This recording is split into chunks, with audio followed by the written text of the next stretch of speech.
आज के इस वीडियो के अंदर गाइस हम लोग बात करने वाले हैं how to sell the SGB. जी हाँ, तो आफ्टर द मैच्योरिटी आपको कैसे बेचना होता है, बिफोर द अगर आपको मैच्योरिटी बेचना है तो कैसे बेचेंगे, अगर आपको आरबीआई को वापस करना है या फिर आपको किसी और इन्वेस्टर को ट्रांसफर करना है तो आप कैसे कर सकते हैं, कैसे आपको ऑप्शन वगैरह मिलता है, क्या चीज़ें लेनी पड़ती है, क्या क्या स्टेप्स आपको लेने पड़ते हैं। तो गाइस ये सारी जानकारी आपको इस वीडियो के अंदर मिलने वाली है। इसके पहले गाइस हम लोगों ने एसजीबी के ऊपर काफ़ी सारे वीडियोस वगैरह क्रिएट कर रखे हैं। पूरी की एक यहाँ पे मैंने प्लेलिस्ट बना रखी है जिसके अंदर मैंने आपको प्राइमरी मार्केट, सेकेंडरी मार्केट से खरीदना बताया है। तो ये चीज़ें अगर आपको जाननी है तो उसके लिंक भी मैं आपको डिस्क्रिप्शन बॉक्स में प्रोवाइड कर दूंगा। तो गाइस पहले बात करते हैं कि एसजीबी जो है मैच्योर कैसे होता है। तो देखिए एसजीबी की जो मैच्योरिटी का पीरियड होता है वो नॉर्मली 8 साल का होता है। अगर मान लीजिए यहाँ पे मैं आपको दो कंडीशंस देता हूँ। अगर सिंपली आप अगर आरबीआई से अगर आप डायरेक्टली यहाँ पे बाय करते हैं, चाहे डीमेट फॉर्म में कर रहे हैं या फिर नॉन डीमेट फॉर्म में कर रहे हैं, तो आपका 8 साल का यहाँ पे लॉक इन पीरियड रहता है। मतलब 8 साल तक अगर आप नॉट डीमेट फॉर्म में रखेंगे तो आप किसी को बेच नहीं पाएंगे। 8 साल तक आपको उसको होल्ड करके ही रखना पड़ेगा। लेकिन लेट सपोज अगर आपका डीमेट फॉर्म के अंदर है तो यहाँ पे वैसे कोई लॉक इन पीरियड नहीं रहता।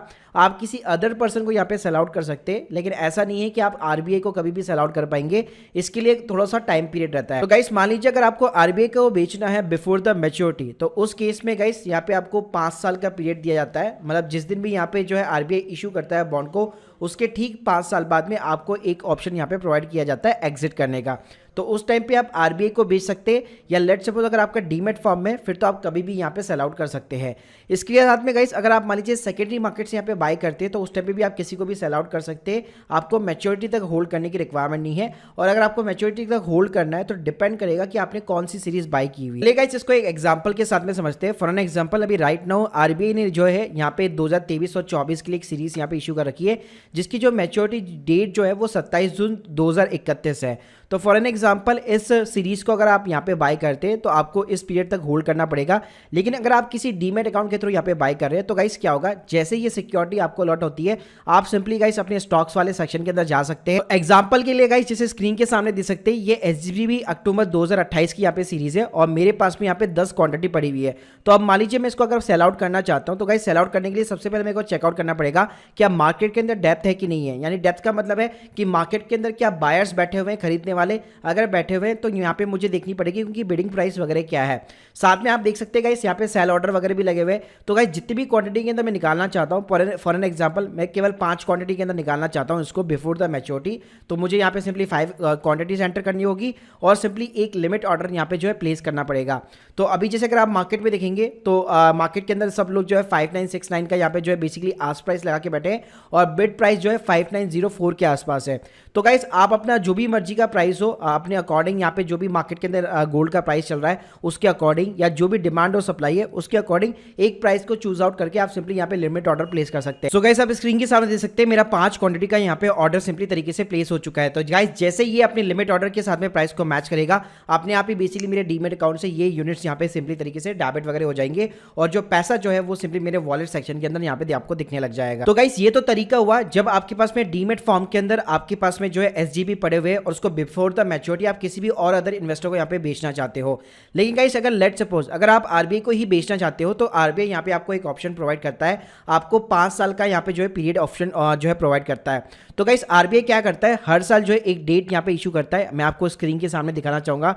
एग्जांपल के लिए आप इस मेरी स्क्रीन के सामने देख सकते हैं, ये जो 2017-18 की जो सीरीज है यहाँ पे आप देख सकते हैं डेट ऑफ जो इशू है वो 2017 के अंदर है, डेट ऑफ जो कूपन पेमेंट है वो 12 मई 2022 का है। तो गाइस यहाँ पे आपको आरबीआई ऑप्शन देता है 5 साल के बाद में अगर आप मान लीजिए एग्जिट करना चाहते हैं। तो गाइस ये उन दोनों के लिए जिनके यहाँ पे एसजीबी जो है चाहे डीमेट फॉर्म के अंदर पड़े हुए या फिर नॉन डीमेट फॉर्म के अंदर पड़े हुए, दोनों ही पर्सन जो है बेसिकली बिफोर द मैच्योरिटी 5 साल के बाद में वापस आरबीआई को सेल आउट कर सकते हैं। अब गाइस इसको करने का ऑप्शन क्या रहता है, तो देखिए उसके लिए यहाँ पे आरबीआई ने अपनी वेबसाइट के ऊपर साफ लिखा हुआ है कि यहाँ पे आपको जो सर्विस है आपने जहाँ से भी प्रोवाइड परचेज वगैरह किए हैं, जिससे भी परचेज किए, चाहे ब्रोकर अकाउंट के थ्रू किए या मान लीजिए बैंक के थ्रू किए, वही आपको सर्विस प्रोवाइड करेगा। तो एग्जांपल के लिए मान लीजिए अगर आपने डीमेट अकाउंट से बाई किए, अगर आपका सीडीएसएल के ऊपर डीमेट अकाउंट है तो गाइस आप स्क्रीन के सामने देख सकते हैं सीडीएसएल जब भी जहां पे 5 साल का पीरियड होता है तो आरबीआई की तरफ से जैसे नोटिफिकेशन वगैरह आती है इस टाइप की यहाँ पे एक नोटिफिकेशन निकालता है। तो यहाँ पे आप देख सकते हैं यहाँ पे आपको क्या करना पड़ता है, gsac@cdselindia.com इसके उस मेल आईडी के ऊपर आपको मेल करना पड़ता है। यार गाइस इससे बेटर तरीका है आप कभी भी अपने डीमेट अकाउंट के जाकर अपने जो भी स्टॉक्स वगैरह है, जैसे आप स्टॉक्स वगैरह को सेल आउट करते हैं वैसे भी एसजीबी को यहाँ पे कर सकते हो। तो गाइस ये तो बात हो गई उन लोगों के लिए जिनका मान लीजिए डीमेट फॉर्म में या फिर नॉन डीमेट फॉर्म में। अब गाइस बात करते हैं अगर लेट सपोज अगर आपका एसजीबी यहाँ पे मैच्योर हो जाता है, अगर आपने किसी भी एसजीबी को बाय कर रखा था, अगर वो मैच्योर हो जाता है, उसको 8 साल हो जाते, या लेट सपोज अगर आपने सेकेंडरी मार्केट से भी बाय किया था और उसको भी यहाँ पे उसका मैच्योरिटी पीरियड कंप्लीट हो जाता है, तो गाइस यहाँ पे आरबीआई की वेबसाइट के ऊपर साफ ये चीज़ लिखी हुई है कि ये ऑटोमेटिकली यहाँ पे रिडीम हो जाएगा और जो भी आपका लिंक बैंक अकाउंट है, अगर आपका डीमैट अकाउंट है तो उससे जो भी लिंक बैंक अकाउंट होगा उसके अंदर क्रेडिट हो जाएगा पैसा आपका, या लेट सपोज अगर आपने बैंक के थ्रू यहाँ पे परचेस वगैरह किया था तो आपका जो भी सेविंग बैंक अकाउंट होगा उसके अंदर सिंपली तरीके से आपका पैसा यहाँ पे क्रेडिट हो जाता है। तो वहाँ पे आपको कोई भी जो है एक्शन लेने की जरूरत नहीं पड़ती है, ऑटोमेटिकली आरबीआई जो है आपके अकाउंट से यहाँ पे जो है आपकी यूनिट्स जो है यहाँ पे सिक्योरिटीज जो है डेबिट कर देता है और सीधा आपके पैसा जो है आपके अकाउंट के अंदर यहाँ पे क्रेडिट कर देता है। अब गाइस बात करते हैं हम लोग कुछ टैक्सेस वगैरह की। तो देखिए टैक्सेस वगैरह कैसे इसके ऊपर इंप्लीमेंट होते हैं।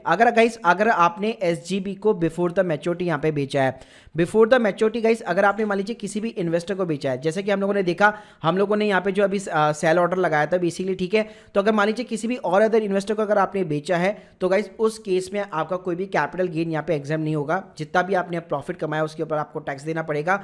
अगर आपका शॉर्ट टर्म कैपिटल गेन है, यानी अगर आपने 3 साल के पहले बेचा है तो जो भी टैक्स स्लैब के अंदर आप फॉल करते हैं उसके अकॉर्डिंग आपको टैक्स पे करना पड़ेगा, और 3 साल के बाद में अगर आपने किसी भी और अदर इन्वेस्टर को यहाँ पे बेचा है तो उस केस में आपको लॉन्ग टर्म कैपिटल गेन देना पड़ेगा, उसके अंदर आपको 20% का टैक्स, लेकिन आपको इंडेक्सेशन का यहाँ पे बेनिफिट वगैरह मिल जाता है, तो उसमें कोई दिक्कत नहीं है। अगर गाइस मैं बात करूं कि अगर लेट्स सपोज 5 साल बाद में अगर आपने वापस यहाँ पे आरबीआई को बेचा तो आरबीआई ने भाई इसके ऊपर कोई क्लैरिफिकेशन नहीं दे रखी है कि उसके ऊपर कैपिटल गेन एग्जाम्प्ट होगा कि नहीं होगा। हाँ, अगर 8 साल के बाद में यहाँ पे आरबीआई जो है ऑटोमेटिकली यहाँ पे रिडीम कर लेता है, आपसे वापस ले लेता है यहाँ पे एसजीबी को, तो उस केस में डेफिनेटली आपका कैपिटल गेन यहाँ पे एग्जाम्प्ट हो जाता है। लेकिन अगर आपने वापस आरबीआई को 5 साल के बाद में बेचते हैं तो उस केस में कोई भी क्लैरिफिकेशन नहीं है कि उस केस में आपका कैपिटल गेन यहाँ पे एग्जाम्प्ट होगा कि नहीं होगा। तो guys hope you like this video, please subscribe channel. और गाइस जल्दी हमारा एक नेक्स्ट वीडियो होगा एसजीबी के ऊपर, इंटरेस्ट की डेट्स वगैरह क्या रहती है, इंटरेस्ट वगैरह कैसे क्रेडिट वगैरह रहता है, और गाइस इसके ऊपर हम लोगों ने जैसे बताया कि पूरी सीरीज हम लोग बना रहे हैं, उसकी प्लेलिस्ट की लिंक भी मैं आपको डिस्क्रिप्शन बॉक्स में प्रोवाइड कर दूंगा। बाकी अगर आप लोग के कोई भी डाउट्स है कमेंट बॉक्स में जरूर बताइएगा। Thank you guys, thank you very much.